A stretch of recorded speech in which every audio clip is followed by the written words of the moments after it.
Next, we will have our feature speaker, Joe Lawrence, and he's going to be discussing agronomic considerations for forage production and quality. Joe comes from the Department of Animal Science at Cornell University. Joe serves as a dairy forage systems specialist with the Cornell Pro Dairy team. He has been involved in the Northeast dairy industry his entire life, growing up on a farm in northern New York and working as an extension educator and private sector crop advisor prior to his current role. His work has a strong focus on whole farm approach to forage management. Please welcome Joe.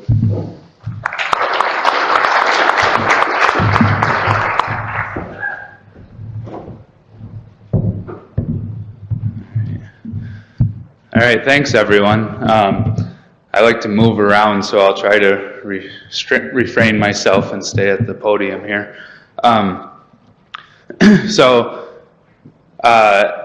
Just a couple things before I get started, thinking about the connections between Ontario here. And so I actually grew up in the Thousand Islands region on the US side of the border. But I was thinking about weather patterns, and our family farm, we always used the weather forecast out of Kingston because it was actually more accurate for our farm than the US forecast that came from south of us. And we were actually north of the lake effect snow. That kind of oftentimes heads a little south across the lake, and so we were above that.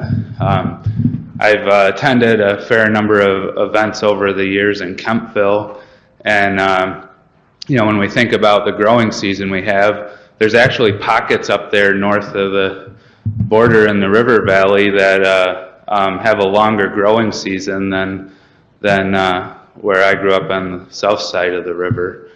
Another thing I was thinking about related to pest, and it'll come up a few times today. So before I came here, I was at the Northeast Certified Crop Advisor training held in central New York the last few days, and we actually had Dr. Peter Sikkema from Guelph down as a speaker at that conference, and he was showing some slides of the progression of some of the herbicide-resistant weeds coming across Ontario from west to east.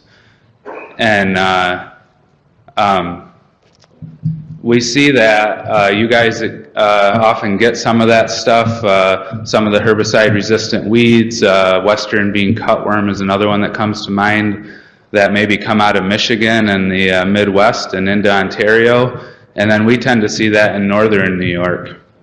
And we've picked up some of those pests in the northern part of New York before even the western part of the state because of the way things travel across the top of the lake there. There is one pest related to some of the crops that we're talking about today that's gone in the reverse direction if you're in the St. Lawrence River Valley, and that's the alfalfa snout beetle.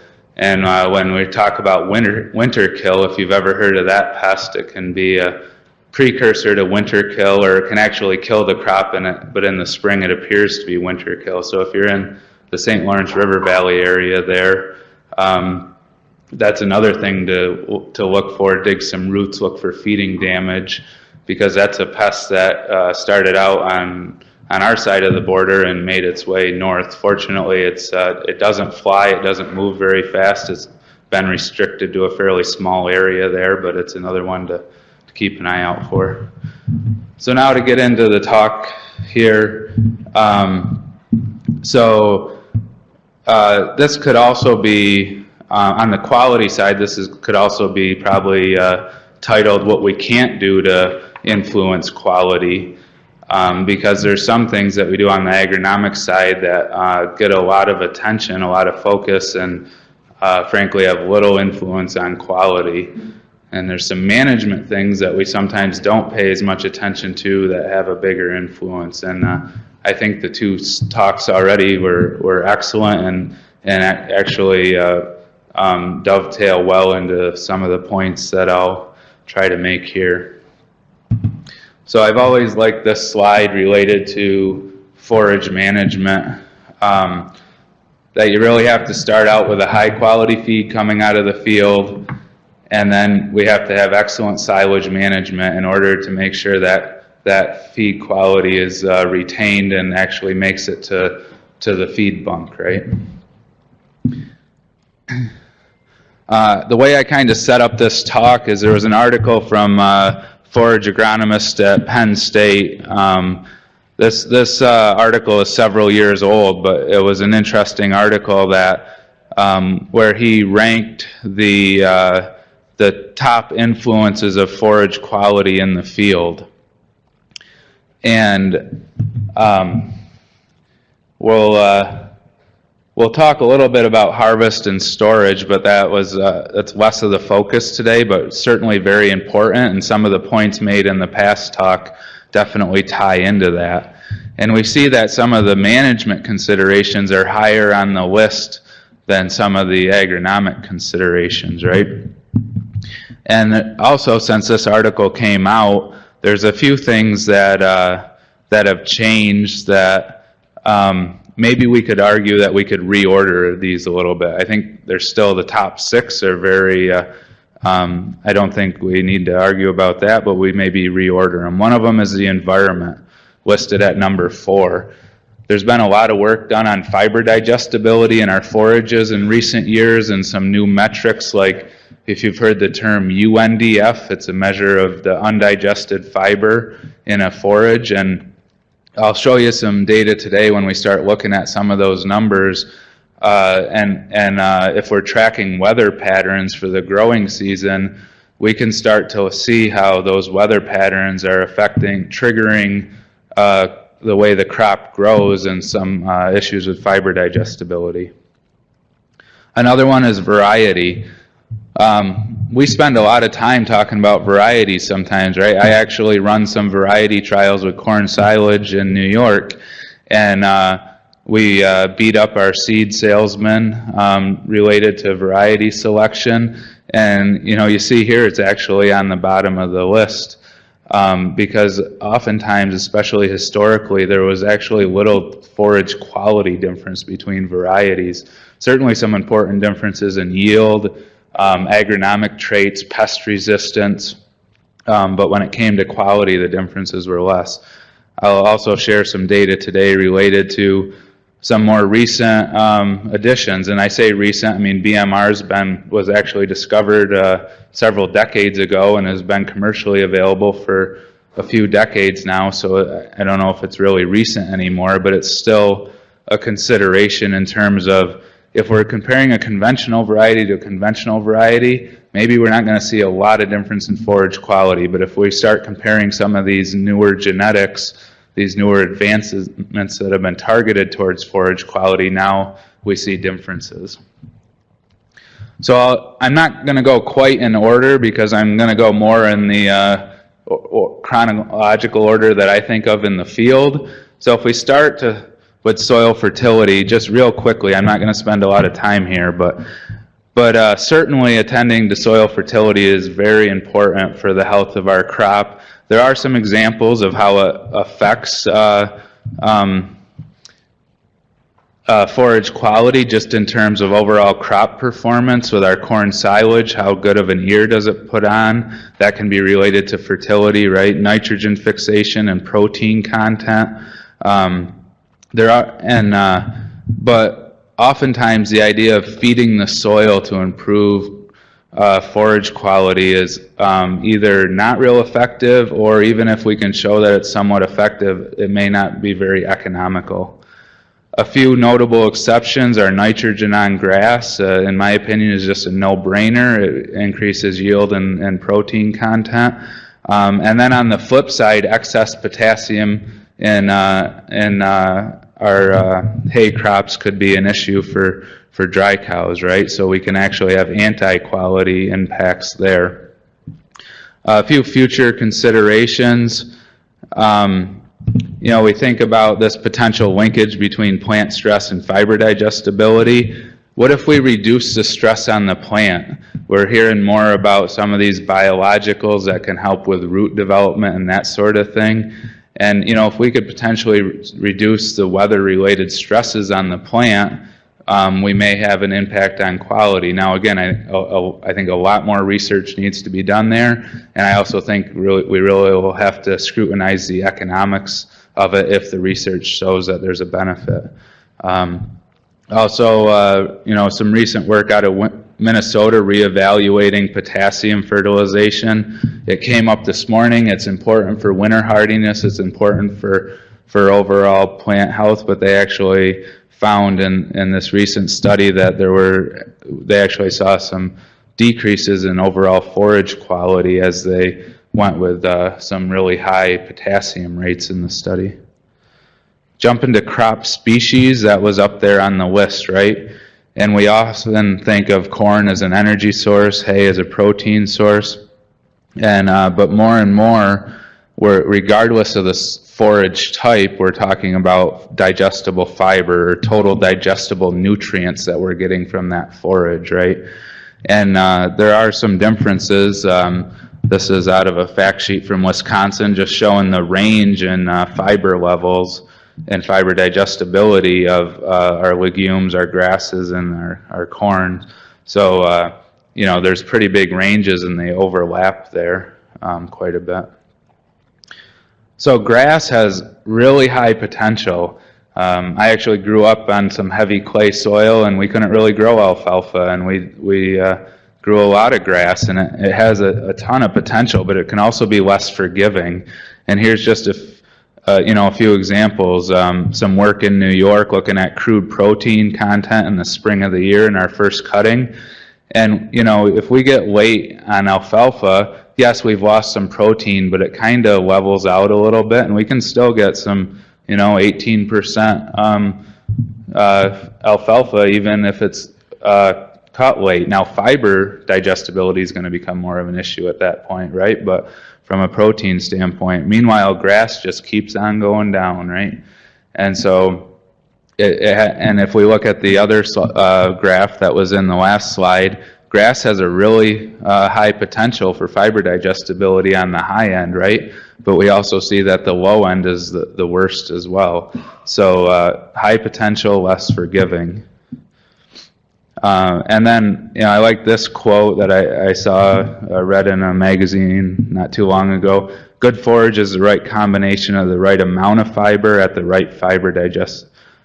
right amount of digestibility. And the difference between grasses and alfalfa can be big there too, right? So we tend to have more overall fiber in grasses, but it's also more digestible.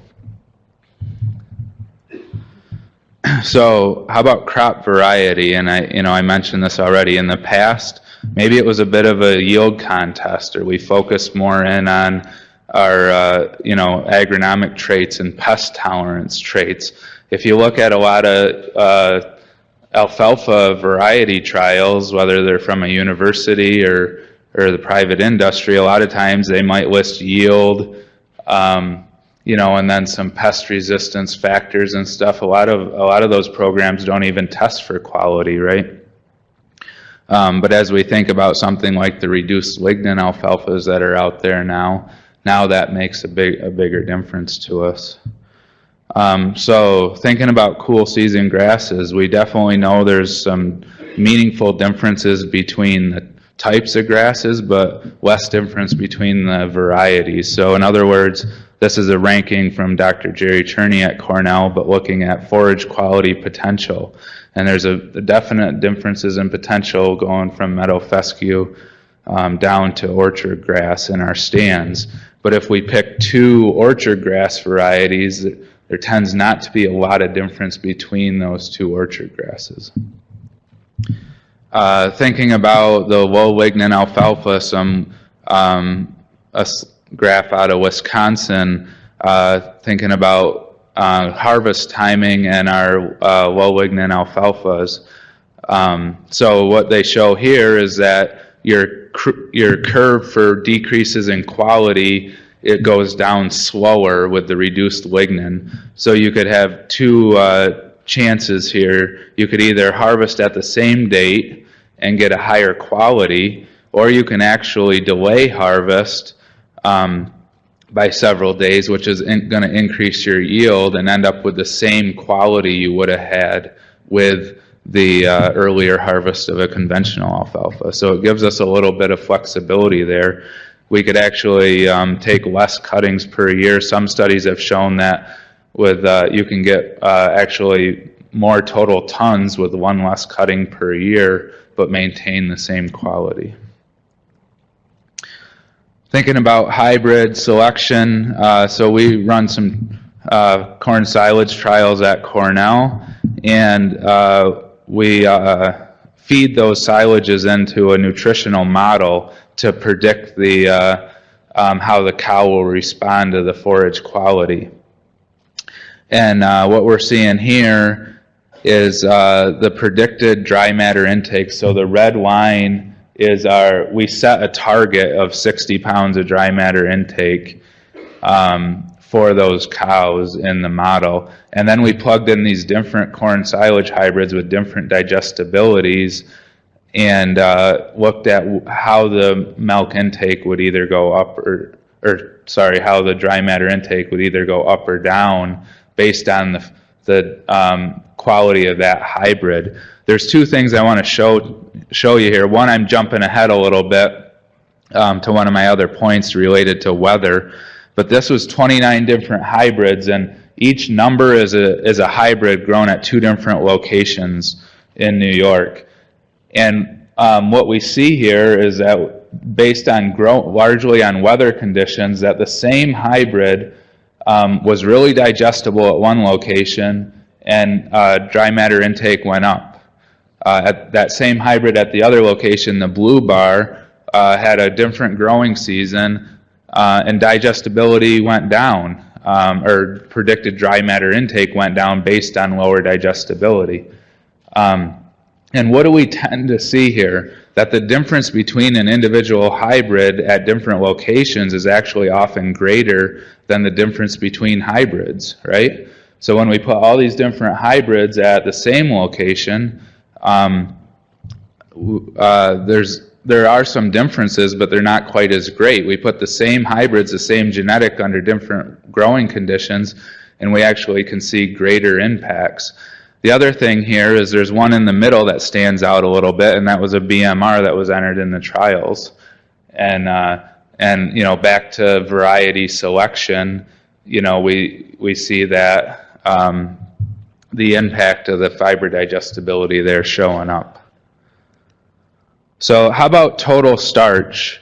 You know, we often talk about hybrid selection for silage and starch content. We have those leafy plants that are a nice tall plant, sometimes get a little bit of a bad rap for starch content. And I think that's a little misplaced. This was a study we had a few years ago where we had 4 different hybrids. 2 of them were leafies, 2 of them were a shorter statured dual purpose conventional hybrid. And what we noticed is that the starch levels were all over the board. And we also had ear weights, so we separated the ear and stover and weighed it separately. So then the question is, was it a smaller ear? Did certain hybrids have a smaller ear than others? And you can see that was kind of varied a little bit too. So it wasn't ear size that was affecting this. But what was it? What is starch content? It's a measurement of the total percentage in the sample. So what is that based on? It's not necessarily based on ear size, it's based on ear to stover ratio, right? So what were the major impacts on starch content? One was dry matter. We know if we can get that crop a little more mature, we can, you know, starch continues to increase, right, for corn silage. But one with a higher relationship was that ear to stover ratio. So out of everything we measured with these plants and these different hybrids, ear to stover ratio had the highest correlation with starch content. So it wasn't that a certain hybrid had a smaller ear, it was that some hybrids had so much more stover that it was diluting out the ear, even if we had a good size ear on the plant. And I'm not going to spend a lot of time on starch digestibility. It tends to be, you know, it can be a kind of a controversial topic. There's definitely There are definitely some variations out there between what we, kind of consider our traditionals and what's been developed in more recent years with some of these flowery genetics. There's some differences there. They can vary quite a bit. But we also know that ensiling time as a management practice can have a big impact on digestibility regardless of the hybrid. A lot of studies have confirmed that if we can just let that silage ferment for 3 to 4 months, we can really improve that starch digestibility. So how about the environment? So certainly there's some really standard things, right? Like field drainage affects what species we might want to grow in that field, and harvest timing. If we have wet ground and we just can't get on it when the crop's ready to harvest, that can have a major impact on quality, right? Pest, from the, thinking about it on the agronomic side, and then back into these seasonal weather patterns and some of the observations we've been made. Certainly it can affect ear development, that ear to stover ratio, the starch content based on dry down of a corn crop. And I will say some of this weather-related stuff seems to have a bigger impact on corn silage than our hay crops in some of our studies. And then certainly, the fiber digestibility. So we'll start with pest. It just came up that this conference focused a lot on yeast and molds last year. And the weather we're getting affects stuff like alfalfa winter kill. It also definitely affects pests, and it seems like we're definitely seeing more incidences of mycotoxins and stuff like that. Just a reminder, that plant disease triangle, we need a pathogen, a host, in the environment to get that, and we can have it can have several anti-quality implications. Just a little bit on mycotoxins. This isn't even hardly enough to do it justice, but it's been such an important topic in the Northeast, North America in general, that I just wanted to touch on it quick. So a mycotoxin is actually a byproduct of a mold. So you have a mold on the plant, that mold gets stressed out and it produces the toxin. So I often get asked the question, what do I do to limit mycotoxins? And well, a lot of them are already there when you harvest the crop. If that mold is in the plant and it produces the toxin, it's already there. And we do have some storage molds that can produce toxins, but oftentimes it's there in the field, and it's not a living organism, so we can't affect it. And really the only reason it's probably going to go up in stored feed is just if we lose some dry matter. If we have some dry matter shrink, then we could, it's just a concentration thing, right? The mycotoxin is still there. It doesn't go away. You lose a little bit of dry matter, so on a percentage basis, it goes up a little bit. Related to a pest that I know Ontario's been dealing a lot with, and we have in New York too, western bean cutworm. We wanted to see on our corn silage trials if western bean cutworm damage, if we could pick up a direct relationship between that and higher incidence of mycotoxins in our silages. And this, I always caveat this with that it was pretty, it's narrowed down to just the toxins that we found and that are common in our area, which tend to be a lot of the Don type ones. But when we looked at this, we actually could not find a link between western bean cutworm damage. We saw other factors, like there's potential for mold infecting the ear during silking, and we saw factors like that having a much greater impact on mycotoxins than that western bean cutworm damage later in the season. So that damage looks ugly, and it can cause molds, but oftentimes with our silage crop, we probably don't have time for those molds to really establish and develop toxins before harvest. It can be a bigger issue with grain crops, right, because we're leaving those out in the field longer. But we really found no link with, regardless of the level of damage, and seeing an increase in toxin loads.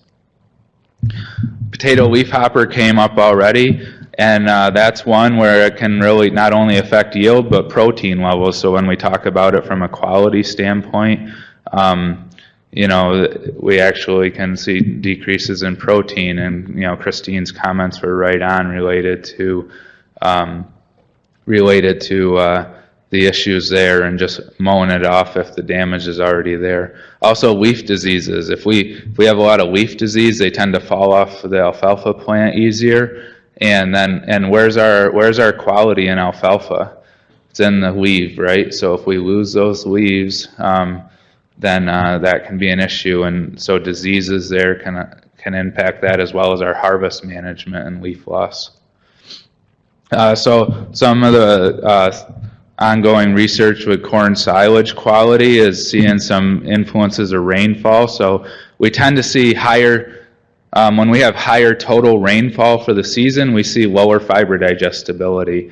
The month of August in some of our studies really seems to be important. High rainfall in August, we see lower digestibilities. Now, can you necessarily change that? No, but you know, one thing that we've talked about is you can start to plan ahead. If we have a really wet growing season, especially if it's wet later in the season, then perhaps that's the time before you even harvest the crop. That's the time you start talking to your nutritionist about what your plan is for when you start feeding that out, and what other feed additives you might want to be putting in the mix that winter, assuming that you're when you start feeding that later in the year, that you're going to have lower digestibility.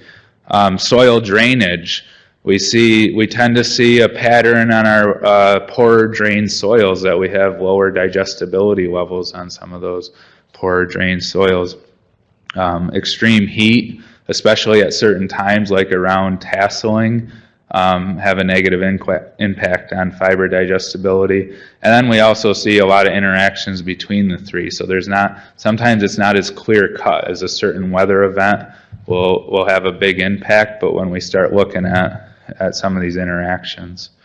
So some of our trial locations, we collaborate with Vermont as well. So we have some sites around New York and one in Vermont. And it allows us to look at the same hybrids under other different weather conditions. Well, first I'll jump. So this is a slide courtesy of a colleague at Penn State. We collaborate with them. And this is looking at that UNDF, that total amount of undigested fiber in our samples at the same locations from two different growing seasons. So with UNDF, a lower number is better because it's undigested fiber. So we see 2016 was a pretty good growing season, and more normal rainfall, and our UNDF levels were lower at all those locations. Same locations, different weather conditions. In 2017, saw significantly higher UNDF levels at those same locations by growing season. So that's between growing seasons. Now within growing seasons, some data we had from one of our trials, so we had below average rainfall, but here's where some of those differences in when that rainfall came make a difference. So both sites had below average rainfall, but the Aurora location, it was wet in May, got really dry in June and July, got some rain at the end of July, and then a bunch in August. The Madrid location was dry early and then more consistent rainfall throughout the year. This had an impact on both yield and quality. So what this plot is along the bottom is yield, and along the side is predicted milk from our modeling. So what do we see? The colors are the different locations. We see that they really clustered by location. So Madrid, where we still had below average rainfall, but we had pretty consistent rainfall month to month, and at some key times. We had some really good yielding corn, but the quality is translated here as being predicted milk was quite a bit lower at that Madrid location, even with the higher yields, where Aurora was more drought stricken, the plants yielded less because of that, that really dry June and July. We had much less yield, but higher quality at that location. So it just goes, this is an example of some of those interactions between not just total rainfall, but the timing that it comes.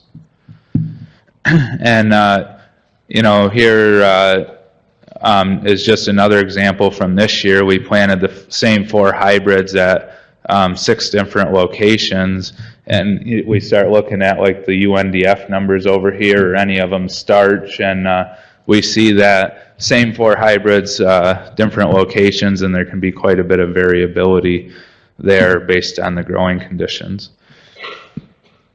Another way we look at it, and I think is useful for gauging your own silage, is if you start looking at, so this is percent of samples that had these starch levels or these UNDF levels by growing season, and this is all the samples in our trial,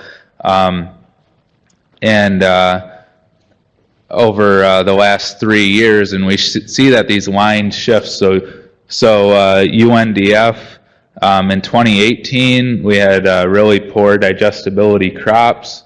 And we see that over 50% of really high 2017 was the poor digestibility. That's the orange line. So in that case, the biggest percentage of our samples had a pretty high UNDF level. In 2018, much better digestibility, and over 50% of the samples were 3 to 4 points lower in UNDF than they had been the year before. So it really, that season to season shift, and it's also a good reason, I think, to take green samples of your forage. You certainly want to resample the fermented feeds to balance your ration, but taking some green samples from different hybrids, different fields on the farm to give you a heads up of what you're going to be getting into with that season. Because stuff like fiber and total starch isn't going to change, right? Starch digestibility will change in fermentation, but we really don't see fiber digestibility change in fermentation. Jump into maturity on our list. So I just recently saw this article in Forage Dairyman. It caught my eye. You can't fix mature forages with more corn. And then that reminded me of this study that was published back in 1991, where they looked at the different NDF levels of alfalfa in a ration and added more corn grain to the ration to try to make that up. So this red line is a higher quality alfalfa, lower NDF levels, and it had the highest milk production, even with the lowest inclusion of grain. And no matter how much grain you added to these other alfalfas, you could never make up that difference to get to that same level of milk production. So this is 2019, this is 1991, and we're still talking about the same thing there, right? But it's definitely a big factor. So what goes into that? Corn silage harvest, certainly whole plant dry matter is an important starting point. And then we get into some of those other management considerations, ensiling time, packing density in bunk silos if it ferments properly. I still think whole plant dry matter is the best way to go, but we do see with some of our modern hybrids, with the stay green characteristics and also some of the weather patterns we've been having, that the kernel maturity and milk line aren't always matching up quite as well with whole plant dry matter as it has in the past. So I think we need to look at both of those factors. This is, I talk relative maturity. I know growing degree units are used to stage the crops too, but some work out of New York found that based on our relative maturity scale, an increase in 5 days, so going from what we would consider a 90 to a 95-day corn, increases tonnage by about a half a ton per acre. And But this really assumes that you're able to harvest that crop at the same dry matter. And I think this was a good year as an example of this, right? So you plant a little longer season crop thinking you might get a little better yield off it for silage, and we end up with a scenario where we just can't get that longer season one dried down. If we can't get it dried down, some data we have out of with our collaborators in Vermont over the last few years, we may lose more yield by not getting it to that closer to that 35% whole plant dry matter we want than we would have gained by having that longer relative maturity corn. And I think, to me, this is a huge point, especially with the more erratic weather we've been getting, and risk management. And hybrids, we have shorter season hybrids that are just have tremendous potential, right? And they can be a huge risk management strategy, and dialing back our hybrid selections a little bit to make sure they're going to mature on time. And what we have here is we have let's see, a little hard to read. So total NDF digestibility is up here, but the ones I wanted to focus in on are dry matter and yield. So in a 7-day difference in harvest, we went from about 32% dry matter to 37% dry matter. So we picked up about 5 points of dry matter in 7 days. And we also we went from 20.4 tons of yield to 23.1 tons of yield. So we picked up a couple tons of yield per acre by waiting 7 days. Because the plant dried down, we got more starch development in those kernels, and that led to higher yield. So we could have picked up half a ton of yield by going 5 days longer with our relative maturity selection. Here we could pick up a couple tons of yield just by letting it dry down to a better dry matter content. 2019 wasn't quite as dramatic. In 2019, yield went from 23 to 23.6 in about a 7-day time period. So it was still, equal to what we kind of got out of our hybrid selection, right? Not quite as dramatic. The other thing that goes up during that time is starch. We can gain 3 or 4 points of starch in that same time period by just allowing it to get to a more ideal whole plant dry matter in the field. All right, so switching gears, still thinking about harvest management, but now with our grasses and alfalfa. We see curves like this with grass and alfalfa that total fiber and yield go up the longer you wait, but crude protein and the digestibility of that fiber are going down. And we're always trying to hit that kind of optimum spot in the middle to balance them out, right? So with grass, some work in New York has found that you can certainly gain some yield per day by leaving it out in the field, but we also see about a 1% decline in fiber digestibility per day. And some feeding studies that have been done, equate that to a half to a pound of milk with each 1% drop in that fiber digestibility. So we can quickly, over a 4 or 5 day period, lose quite a bit of milk producing potential by leaving it out there. Similar with some data out of Wisconsin with alfalfa, we see a similar curve with forage quality going down and yield going up. And putting it on a scale of like relative feed quality, we see that, we're picking up some yield per day by leaving it out there, but we could be losing 4 to 5 points of relative feed quality every day we leave it out there. We're doing a lot more with winter cereals for forages, trying to double crop with corn. Another potential reason to grow a shorter season corn, right? Get it off earlier and get that winter cereal planted for the soil health, nutrient management benefits, and potential as another crop. Another crop that's critical to capture at the right quality if you want it for lactating cow feed.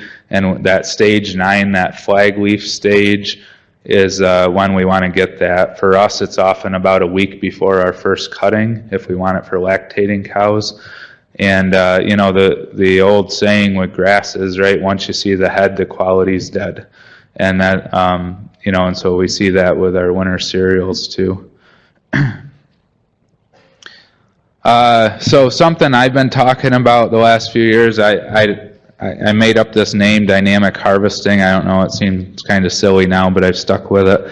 I got kind of a simple example here, but I often am on farms where they kind of already identified certain fields to be their lactating cow feed and other fields that might be for heifers or something like that, right? It might be because they're further away from the farm.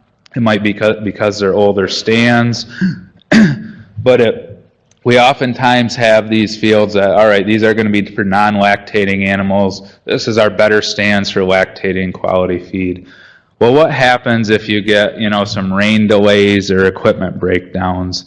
You often end up with some of your lactating quality feed not making it, but you've already predestined these fields to be lower quality. And so what happens? You get a whole bunch of lower quality stuff and not the lactating quality you need, right? And with the weather patterns that we've been having, I think it's more important than ever. Every one of those fields, our mindset should be every one of those fields has the potential to be lactating quality feed every time out if we capture it at the right time. And then what happens, and I realize this is a really simplistic example, but it gets the point across. We have those same weather now or equipment breakdowns, and Mother Nature always delivers our lower quality feed to us, right? But now we have enough tons of that higher quality feed that we need, and I think we just need to be thinking more and more, whether it's dairy or beef, that we want to capture that quality. I realize, you know, beef doesn't need the same quality as a dairy animal in some cases, depending on stage of growth, but I'd always rather be in the position of having high quality feed in my hands, and if I have to buy some lower quality stuff, then that's a lot easier to find and source than high quality feed, right? This is a table that just shows some of the losses in quality based on harvest. And what it really shows us, right, is we start out with the highest potential when we harvest, and everything we do from there can drop our quality down. So we don't have to focus in a lot here, but, you know, certainly respiration losses, rain, even, you know, mowing, tedding, some of those things, if we knock all the leaves off the alfalfa, I'll have an impact. So alfalfa leaf loss is a big one. Some data out of Wisconsin just showing the percent of leaf to stem pre-cut versus harvested. So we pre-cut, we're at about 44% leaves, 55% stem. Post-cut, we've already changed that ratio. The stem's all still there. We've lost some leaves, and then by harvest, we see that ratio really change. Now we're down to about 1/3 leaves and 2/3 stem, right? So anything we can do to retain leaf in alfalfa harvest. Cutting height, this came up earlier, and I don't want to repeat because Christine made some good comments, but just to reiterate it a little bit, can affect yield and quality for sure. Plant species has an impact on, and she addressed that with the difference in alfalfa and grasses and their growing point, right? I always say I don't like mowing my lawn in the summer, so what happens when it gets hot and dry? I scalp it, right? And it doesn't grow back because that's trying to grow back from the same growing point, that leaf. So if you take all that leaf material away, then it just doesn't have the energy to regrow because it doesn't have that root system under it. Alfalfa has a crown. The energy's in the crown, and it puts out new shoots after you cut it, right? So you can potentially cut that lower without harming it, as long as you don't damage the crown. We're also seeing a lot higher ash content. And a question came up earlier about mower type. So what do disc bines allow us to do? Get closer to the ground, right? I mean, I remember when we got our first discbine on the farm, we weren't quite as worried about rocks and digging into the ground with that as a sickle bar mower, right? So you get a little braver. You think, oh, I can pick up a little more yield. And you can, but you can also pick up a lot of ash, and you can also stress out, especially a grass crop, by cutting lower. So some data out of Miner Institute in northern New York, they could pick up a half a ton of dry matter per season over 3 cuttings by mowing at a 2-inch height instead of a 4-inch height. And they really didn't see much difference in the forage quality. And then on the flip side, some people ask the question, well, if it gets later in the year, like with the grass, can I just mow higher and I'll get higher quality? But when we get late in the year, where's the anti-quality factors in the grass? A lot of that's in the head, right, in the stem. So we can leave a few more inches on the ground, but we're really not improving quality at that point because the top of the plant is just as poor quality as the bottom. When it comes to actually killing the crop, so again, some data out of Miner, a 2-inch cutting height versus a 4-inch cutting height on reed canary grass. This was a new seeding. At a 2-inch height, they completely killed the reed canary grass, and the orchard grass did regrow, but it took 38 days to get 16 inches of height. When they left 4 inches of stubble, both grasses responded much more quickly, and they got 16 inches of regrowth in 21 days instead of 38 days. So the other thing that comes up is, well, if I cut higher, I'm leaving more in the field. And it's a bit counterintuitive, but if you add up your total yield for the season, you actually get more total yield with a higher cutting height with grasses. Why? Because they grow back so much more rapidly and vigorously that your next cutting has more. So even though you're leaving more material in the field by cutting higher, you actually can improve your total yields by having more vigorous regrowth. So, how about drying? And this comes up with our winter cereals too. When those winter cereals are waxy, they can be hard to dry. And what happens when we're in the spring of the year? The ground's still pretty moist, so that affects drying. Leaving a little higher stubble height, getting that windrow off the ground a little bit more, can actually improve and help with drying as well. So it can be another benefit there, especially with moist soil conditions. Ash has become a big deal.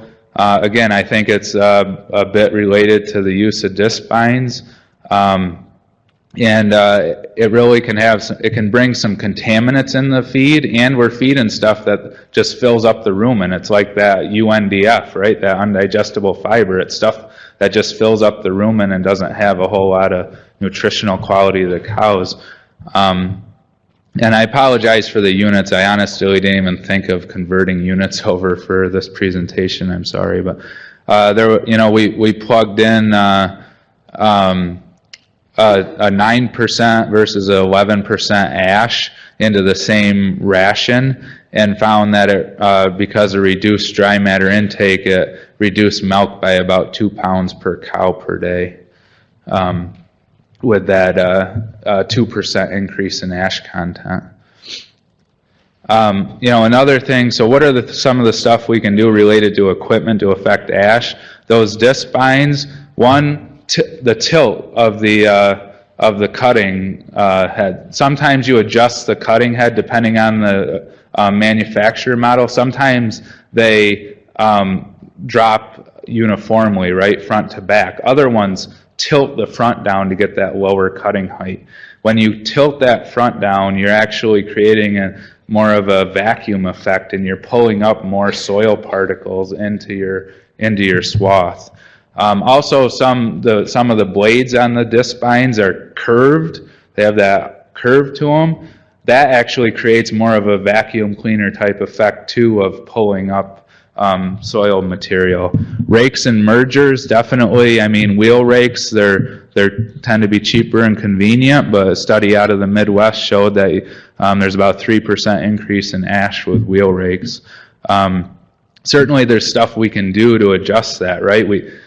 our rakes shouldn't be digging into the ground regardless of whether it's a rotary rake or a wheel rake or whatever. Mergers are another one. The teeth on mergers shouldn't be digging into the ground. We also have to watch PTO speed on mergers, because if we get too high a PTO speeds and those teeth are really spinning around, again, we can vacuum up more soil material into our windrows. So, thinking about what helps and hurts drying, the things that really help drying: wind velocity, crop moisture, the vapor deficit, air temperature, swath temperature, and the amount of sunlight hitting the swath. And, a lot of work's been done. Maybe the name Tom Kilzer is familiar to you with wide swathing and hay in a day. I just wanted to spend a real quick moment on that, because I think it's been talked about for a while now, but it still really can have some impacts.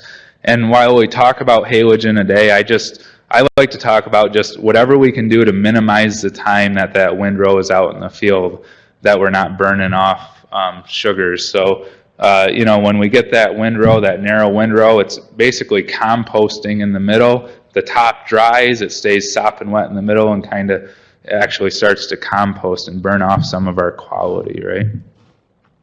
So why does the wide swathing, and why do we with silages maybe not even want to crimp the stem like we would with dry hay?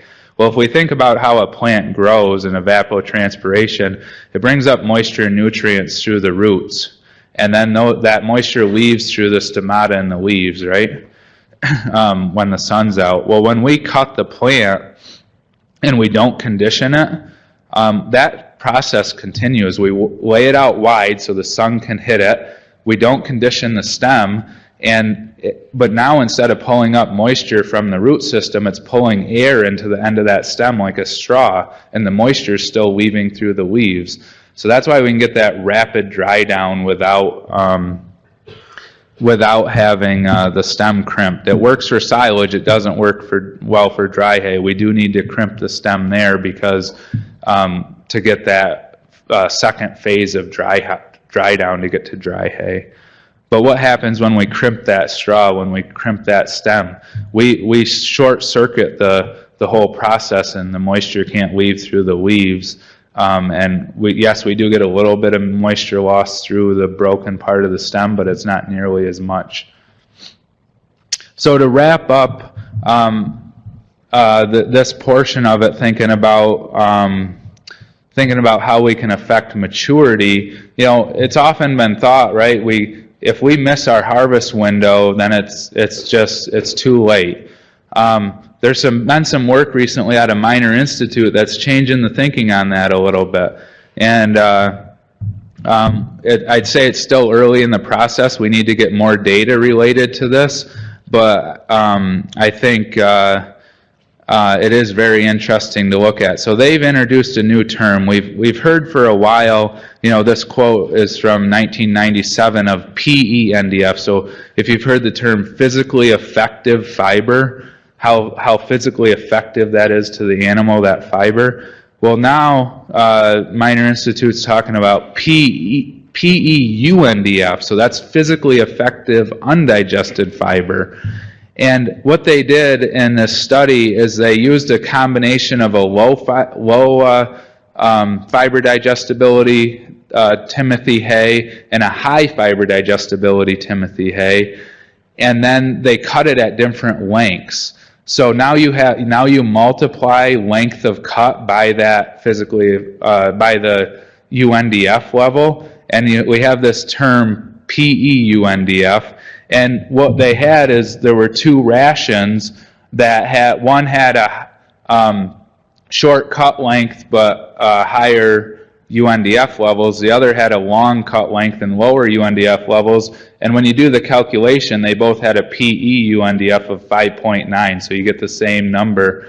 And when you get the same number, they actually found on energy-corrected milk yield was the same by cutting that shorter, even though it was less digestible feed. So I think this is we need a lot more work done on this with different feed types, but in this ration that they used, they actually were able to overcome that late cut hay a little, to some extent by cut length. So I think we need to, and obviously it's not just the cut of the hay, it's the whole entire ration that you're feeding the cows that factors in here, right? All right, corn silage, there's a nice summary out of Penn State that summarized a whole bunch of different studies done on cutting height, but in general, going from a 6 to 18-inch cutting height, we lost 2 tons per acre of yield, but we gained about 5% NDF digestibility. We also gained some starch. And I think this needs to be a season-by-season decision of what, and I list some factors here that favor either a higher or lower cutting height by season. I don't think we should be just doing the same thing year to year on this one. Kernel processing, certainly it's been talked about a lot, but again, back to management factors that affect forage quality, it's a big one. So, you know, regardless of the type of hybrid you pick and what you do with that hybrid, the quality of the forage, or you got to process those kernels so that starch is available. And we had a study where we looked at processing score over fermentation time, because there's been some articles out there suggesting that kernel processing score would go up during fermentation. And so if that was the case, then we should have a graph that looks like this, right? As fermentation time increases, that in theory, that's what some of these folks have been suggesting. In a couple studies that we had, we did not see that. We did not see any consistent increase in kernel processing score through fermentation. So I think the moral here is we still need to be focused on getting a good kernel processing score in our green samples. We can't be reliant on fermentation to forgive any sins there. And then, you know, I'm not going to spend a lot of time on silage storage, but certainly it's a very, very important, it could be a whole topic on its own, and it ties into our last presenter here, but it has a huge impact, again, on quality. So we have these 6 factors, you know, and then we have what we can control, what's important, and what meets in the middle, right? The stuff that's important that we can actually control. And a lot of times that's our management side of it, regardless of what crop we have out there in the field. So thank you.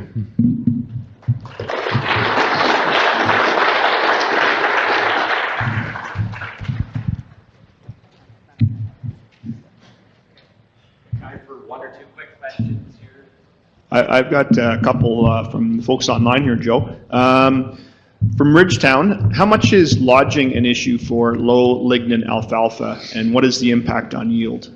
Yeah.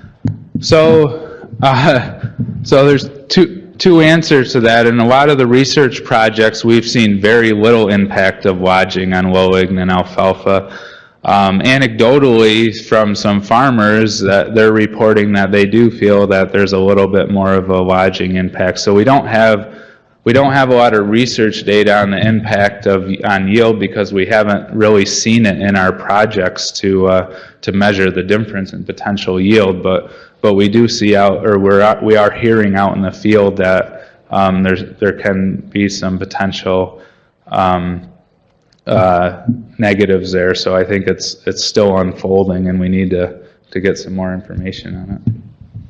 Thanks. And from Earlton, do you have any thoughts on at what point, from an ergonomic perspective, you switch from growing corn silage to cereal silage, and what is the tipping point? Has there been any kind of research on that? I guess I don't know. I mean, my mind jumps to your length of growing season there. I'm not sure if that's quite what the question was, but certainly, you know, I know as we get further north, we run out of growing season. I will say that, you know, as I think I already mentioned, we have a lot more shorter season corn hybrids that are really perform really well now compared to 20 or 30 years ago. So I think that opens up the window for corn. But, you know, if you can't get corn mature, I've heard stories of trying to harvest it immaturely, and if that's an annual occurrence for you, I don't think the merits of corn silage are there if you can't get it mature in your environment. So. When it comes to ash in the hayfields, we were just ironically having this discussion yesterday. We have high ash levels in our hay, and we talked about the things that you mentioned, but also one of the things that came up in the discussion was the fact that more and more, and I think other farmers are doing the same, are applying manure on these hayfields right after the cut. And the question came up whether that could be contributing to the high ash levels.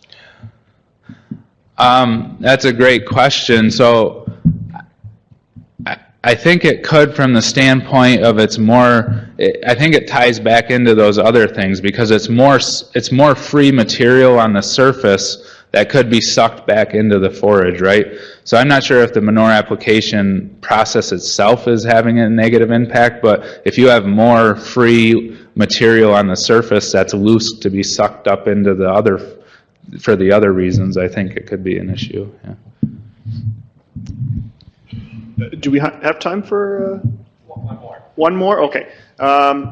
So from the folks in Verner, they say that some are promoting ammonium sulfate following each alfalfa cut. Do you see value in that, assuming it's a good stand? Yeah. Ammonium sulfate after an alfalfa. So if we have good pHs, good nodulation on our alfalfa, we really shouldn't see much of a response to nitrogen. And the other thing is adding nitrogen to a legume tends to make the bacteria and the nodules lazy, right? So they don't produce as much. So we can, from a nitrogen standpoint, we can kind of have a counter effect there. Sulfur is very important to alfalfa. There's a lot of research showing that as we've cleaned up the air, we're not getting as much atmospheric deposition of sulfur. And so we do need to think about sulfur fertilization on alfalfa, especially if we don't have animal manure going on it. We did some studies on alfalfa in New York, and we found that if it was a field that had a lot of manure history, we didn't see a response to sulfur fertilizer. But if we had alfalfa fields that didn't have much manure history, we were seeing a response to the sulfur. So the nitrogen part of it concerns me a little bit. Sulfur is definitely important, but maybe we could also think about different forms of getting the sulfur out there. If we don't kind of want to take Mother Nature's job away from it and fixing nitrogen in those alfalfa plants. Thanks. There's a couple more questions that came in, but Joe's going to be on this afternoon again here. Yeah. He's our keynote speaker, so if you can please save those questions for a little later, that would be great. I'd like to thank Joe for the first half. Excellent presentation. Everyone give him a hand, please.